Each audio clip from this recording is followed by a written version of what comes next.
Sometimes I totally forget that she's there. But man, believe me, every time she appears, I really want her to stay. Pokemon Ranger, I choose you!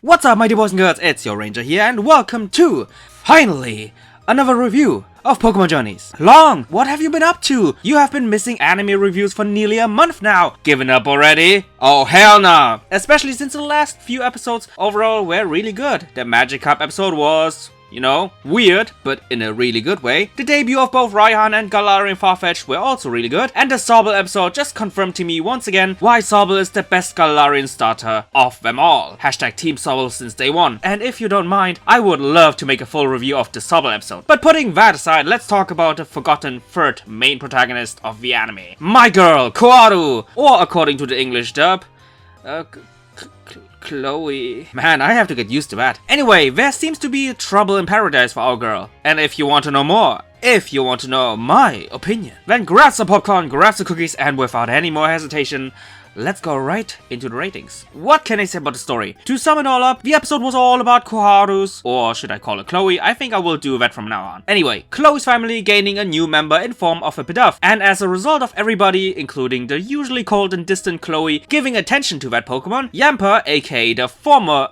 youngest member of the family, can't really adapt to that change at all, to the point where he gets really jealous. Although Chloe doesn't really understand the whole concept of jealousy, her dad then later explains that in her past childhood, her relationship with Yamper was exactly the same, with the adorable Pokemon getting all of the attention while Chloe felt left behind, and therefore really jealous. But one day a fateful event happened because of Chloe yelling at Yamper and telling him to go away, and suddenly she feels really bad about her past behavior towards Yamper, and therefore she tries to find her younger sibling. She then encounters some wild Pokemon, but fortunately enough, gets saved by Yamper, and till this day, the two of them are inseparable. Back in present time, it's now Yamper's and Chloe's turn to protect their new family member Pidove from a Fearow attack, which they successfully do. Sadly, the episode ends with the Chloe family saying goodbye to Pidove because he actually belongs to another trainer. But lucky for us, the episode ends with Chloe appreciating her dad's work while also slowly but surely opening herself up further towards Pokemon in general. All in all, a really solid story, especially for people, including myself, who have younger siblings and therefore can totally relate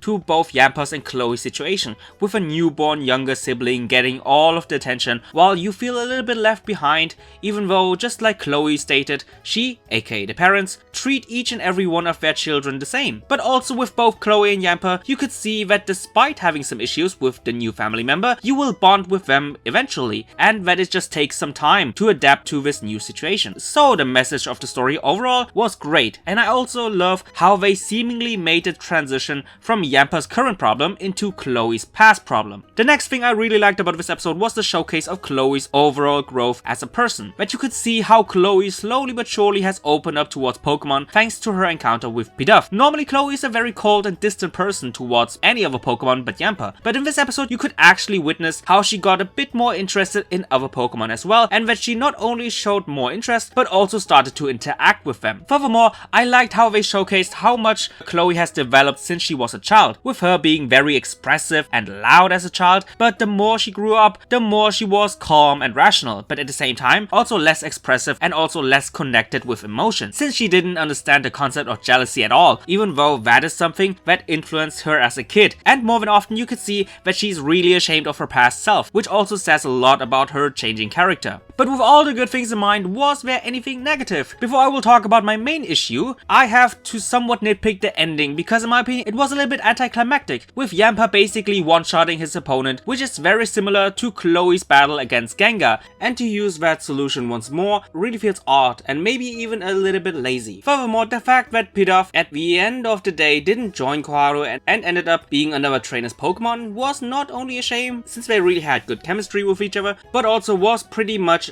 something you expected, since they pointed out numerous times that Pidove probably belongs to another trainer and even reported the Pokemon as missing. That's why, just like the climax with Yamper, the conclusion also felt underwhelming. But now, let's talk about my main issue. And oh boy, people will not like this opinion of mine at all. But from my video intro alone, you can tell what my problem is. Chloe has barely any presence in the anime whatsoever, and to me, that is like a double-edged sword. On the one hand, the writer's approach of barely letting Chloe interact with the main group, I have to admit that it's a pretty unique one, with her having not only barely any interactions, but also sometimes even barely any screen time at all. Every time she appears, it feels refreshing compared to Ash and Go, and not only that, but also her dedicated episodes therefore feel a little bit more impactful compared to the boys. And I really welcome that rather unique way of telling the story of the female protagonist. And this approach also tells you that the writers want to take their time in regards of Chloe's story. But this approach also has the danger of majorly damaging Koharu, since she doesn't have any screen time at all, which automatically means no interactions with neither the Pokemon nor the boys, which then leads to no bonding between them, and therefore no impact of Chloe in regards of the main story. Every Pokegirl, no matter how much you like or dislike certain Pokegirls, but every Pokegirl somewhat influenced Ash's journey in a positive way by interacting with him, giving him advice, ideas which he then uses in certain situations. But Chloe has none of that, and we're already 30 episodes into the Gen 8 anime, and so far she hasn't had any major interactions with neither Ash nor Go. Also, what else do we know about Chloe from a character point of view? If Chloe would be removed from the anime, basically nothing would change for Ash and Go. Her progression is there. We have seen that she slowly opens up instead of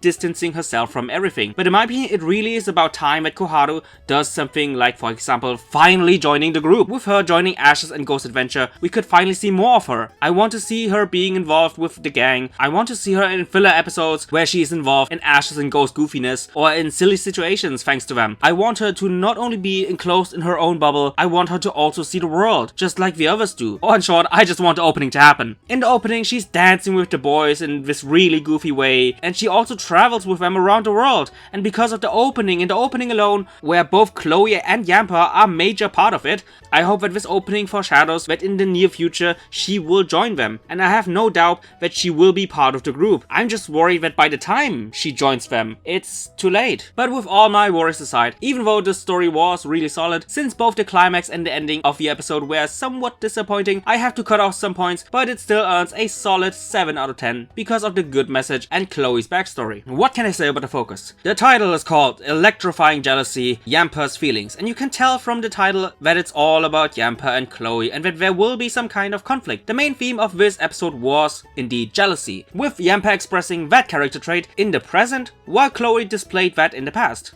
10 out of 10, because in my opinion it perfectly describes this episode. Last but not least, animation. You can kinda tell from the animation alone that this episode is more heavy with storytelling and interaction rather than action and battles. It's kinda ironic that the best animated scene in this episode was a short training session between Pikachu and Riolu. Even the climax between Yampa and Firo wasn't really anything that stood out. Heck, even if you compare Chloe's battle with Firo against her past battle with Gengar, even that encounter with Gengar was better animated than this one, and Chloe's last episode had way more storytelling and impact in regards of her as a character. So this time, the animation sadly is a letdown, and I have to give it a 5 out of 10. So this episode overall scores a 7.33 out of 10, with the recommendation to watch it, because in my opinion it's still a competent enough episode for Chloe's story and her progression, but her first major episode was honestly way better in almost every way. But anyway guys, I really hope you enjoyed this short review. What's your opinion on Chloe? And I especially want to know from you guys, do you want Chloe to one day join the group? Tell me!